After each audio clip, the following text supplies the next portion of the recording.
Hi everyone, welcome to finance with family man. ఈరోజు మన ఇన్వెస్టింగ్లో ఒక 3 స్ట్రాటజీస్ గురించి డిస్కస్ చేద్దామండి. ఇదేంటంటే మనకి ఇన్వెస్ట్మెంట్ అనేది రెగ్యులర్గా చేస్తూనే ఉంటాం. దాంట్లో ఒక స్టెబిలిటీ లైక్ ఒక స్టేబుల్ ఇన్వెస్ట్మెంట్స్ అనేవి మనం పెట్టాము అనే ఒక పీస్ ఆఫ్ మైండ్ కోసం ఇలాంటి ఇన్వెస్ట్మెంట్ స్ట్రాటజీస్ కూడా మనం ఫాలో అయితే మన పోర్ట్ఫోలియో అనేది ఇంకా స్టేబుల్గా ఉంటుందన్నమాట. సో ఫస్ట్ స్ట్రాటజీ వచ్చేసి గోల్డ్ ఇన్వెస్టింగ్ అండి. డిజిటల్ గోల్డ్ అవ్వచ్చు, లేకపోతే ఈటీఎఫ్స్ అవ్వచ్చు, లేకపోతే మనకి మ్యూచువల్ ఫండ్స్ అయినా అవ్వచ్చు. దీనిలో 10,000 పర్ మంత్ మనం ఇన్వెస్ట్ చేయగలిగితే 8-10% బేర్ మినిమం రిటర్న్స్ ఎక్స్పెక్ట్ చేయొచ్చు.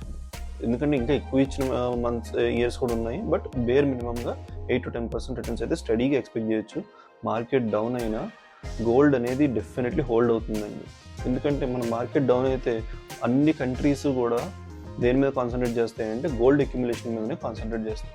సో డెఫినెట్లీ ఒక ఇన్వెస్ట్మెంట్ పర్స్పెక్టివ్లో చూసుకుంటే గోల్డ్ బాండ్స్ లాంటివి ఉండేవి, బట్ ఇప్పుడు మనకి సావరెన్ గోల్డ్ బాండ్స్ లేవు కాబట్టి గోల్డ్ మ్యూచువల్ ఫండ్స్ కానీ గోల్డ్ ఈటీఎఫ్స్ కానీ ఇన్వెస్ట్ చేయడం అనేది ది బెస్ట్ ఐడియా అని చెప్తాను. ఇలాంటివి ఏంటంటే మన ఎమర్జెన్సీ అనే సిచ్యువేషన్లో ఈజీగా లిక్విడేట్ చేసుకునే అసెట్గా కూడా మనం దీన్ని పెట్టుకోవచ్చు అన్నమాట. సో సెకండ్ టిప్ వచ్చేసి డెట్ ఫండ్స్ అండి. డెట్ ఫండ్స్ అనేవి డెఫినెట్లీ ట్రై చేయాలండి, ఎవరైనా ట్రై చేయాలి. ఎందుకంటే డెట్ ఫండ్స్ అనేవి ఏంటంటే చాలా లిక్విడ్ ఫండ్స్ అనమాట. మన సేవింగ్స్ అకౌంట్ కంటే కొంచెం ఎక్కువ రిటర్న్స్ ఇస్తాయి, బట్ ఏంటంటే మరీ మనం ఈక్విటీ బేస్డ్ మ్యూచువల్ ఫండ్స్ కంటే తక్కువ ఇస్తాయి. బట్ అమౌంట్ అనేది సైలెంట్గా సేవింగ్స్ అకౌంట్లో ఉండే కంటే లిక్విడ్ అంటే ఈ డెట్ ఫండ్స్లో ఉండడం అనేది బెస్ట్ ఆపర్చునిటీ అని చెప్తాను. ఎందుకంటే ఎంతో కొంత రిటర్న్ అనేది జనరేట్ చేస్తుంది. అండ్ ఇలాంటివి ఏంటంటే లిక్విడ్ ఫండ్స్ కానీ లేకపోతే షార్ట్ టర్మ్ బాండ్స్ అని ఉంటాయి. ఆ షార్ట్ టర్మ్ బాండ్స్ కానీ మనం ఇన్వెస్ట్ చేసుకుంటే బేర్ మినిమంగా 6-7% నుంచి కొన్ని కార్పొరేట్ బాండ్స్ అయితే ఆల్మోస్ట్ 11-12% కూడా ఇచ్చినవి ఉన్నాయి. సో ఇలాంటి వాటిల్లో లో రిస్క్ అండి. రిస్క్ కంప్లీట్లీ ఉండదని చెప్పట్లేదు, బట్ లో రిస్క్తో మనం ఒక బేర్ మినిమం రిటర్న్స్ అయితే ఎక్స్పెక్ట్ చేయొచ్చు. ఒక 75,000 శాలరీలో 5,000 డెట్ ఫండ్స్లో పెట్టినా కూడా 5 yearsలో 5 lakhs అనేది మనం ఒక బేస్ లాగా సెట్ చేసుకోవచ్చు. నేనైతే బిగినింగ్లో ఒక 2,000 పర్ మంత్ లాగా టెస్ట్ చేశానండి ఈ ట్రిక్ని. డెఫినెట్లీ నాకు కన్సిస్టెంట్ రిటర్న్స్ అయితే వచ్చినాయి. మీరు కూడా ట్రై చేయొచ్చు, ఒకసారి రీసెర్చ్ చేసి అప్పుడు ట్రై చేయండి. ఓకే, థర్డ్ స్ట్రాటజీ వచ్చేసి డివిడెండ్ స్టాక్స్ అండి. ఎటువంటి కంపెనీ అయినా వాళ్ళ షేర్ హోల్డర్స్కి డివిడెండ్స్ ఇస్తుంది. ఎవ్రీ క్వార్టర్లీ ఇస్తాయి కొన్ని కంపెనీస్ హాఫ్ ఇయర్లీ ఇస్తాయి, కొన్ని కంపెనీస్ యాన్యువల్లీ ఇస్తాయి. సో అలాగా బ్లూ చిప్ కంపెనీస్లో ఇన్వెస్ట్ చేయండి. బ్లూ చిప్ అంటే ఇండియాలో one of the top companies. Blue chip companies in India అని గూగుల్ చేస్తే మీకు లిస్ట్ వస్తుంది.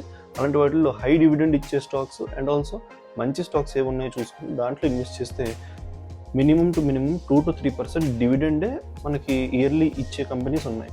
సో అలాంటి వాటిల్లో అట్లీస్ట్ 20,000 ఒక స్టాక్లో పెట్టినా కూడా మనకు పర్ యానం 500 వరకు ఇయర్లీ మనకి ఎక్స్ట్రా రిటర్న్స్ వస్తాయి అన్నమాట. సో అలాంటివి లాంగ్ టర్మ్ వెల్త్ అనేది క్రియేట్ చేసుకోవడం మనకి హెల్ప్ అవుతుంది. అండ్ ఆల్సో ఒక రెగ్యులర్ ఇన్కమ్ లాగా, అంటే ఫిక్స్డ్ ఇన్కమ్ కాకపోయినా ఫ్లక్చువేటింగ్ అయినా రెగ్యులర్గా ఒక ఇన్కమ్ అనేది మనకు వస్తుంది. ఒక రియల్ ఎగ్జాంపుల్ వైజ్ మనం చూసుకుంటే 75,000 శాలరీ వచ్చేవాడికి 15,000 సేవింగ్స్లో పెడదామనే థాట్ వచ్చినప్పుడు 5,000 గోల్డ్లో, 5,000 డెట్ ఫండ్స్లో, 5,000 ఈ డివిడెండ్ బేస్డ్ స్టాక్స్లో ఇన్వెస్ట్ చేయడం వల్ల 10 yearsలో 20 lakhs అనేది డెఫినెట్లీ పాసిబుల్ అండి. 10 yearsలో 20 lakhs అనేది డెఫినెట్లీ మనం అచీవ్ చేసేస్తాం. ఓకే, ఇలా మీ పర్టికులర్ శాలరీని బట్టి ఎంతంతే దేనిలోకి డైవర్సిఫై చేయాలనేది మీరు దాన్ని క్యాలిక్యులేట్ చేసుకోవచ్చు. బోనస్ టిప్ వచ్చేసి అస్సలు ఎటువంటి ట్రెండ్స్ని చేంజ్ చేయకండి. ఎందుకంటే మార్కెట్లో బోల్డ్ వస్తూ ఉంటాయి, బెట్టింగ్ యాప్స్ లాంటివి వస్తూ ఉంటాయి. కొన్ని చోట్ల మనకి క్రిప్టో అని చెప్తూ ఉంటారు, క్రిప్టో ఈజ్ ద ఫ్యూచర్ అంటూ ఉంటారు. అలాంటి వాటిని ఎక్కువగా చేంజ్ చేయకండి. ఎందుకంటే ఏదైతే ఎక్కువ ట్రెండీగా ఉందో అది ఎక్కువ రన్ చేస్తుంది. అది ఎంత ఎక్కువ రన్ చేస్తుందంటే ఎంత రిస్క్ కూడా ఎక్కువ ఉంటుంది. సో ఇలాంటి వాటి వల్ల హై రిస్క్ అనేది మనం ఫేస్ చేయాల్సి ఉంటుంది. మన పోర్ట్ఫోలియో అనేది బ్యాలెన్స్డ్గా ఉండాలి అనుకుంటే ఇలాంటి వాటిల్లో డెఫినెట్లీ అవాయిడ్ చేయడమే మంచిది. నేను ఎర్లీ స్టేజెస్లో క్రిప్టోలో ఎంతో లైక్ జస్ట్ ఎక్స్పెరిమెంట్ కింద పెట్టాను 5,000 అనేది, బట్ ఆ 5,000 కూడా లాస్ అవ్వడం వల్ల నేను దాని తర్వాత ఫర్దర్గా రీసెర్చ్ చేశాను. It is not a safe asset to invest అనిపించింది. So I just left it అనమాట. ఇన్వెస్ట్మెంట్ అనేది గ్యాంబ్లింగ్ కాదండి.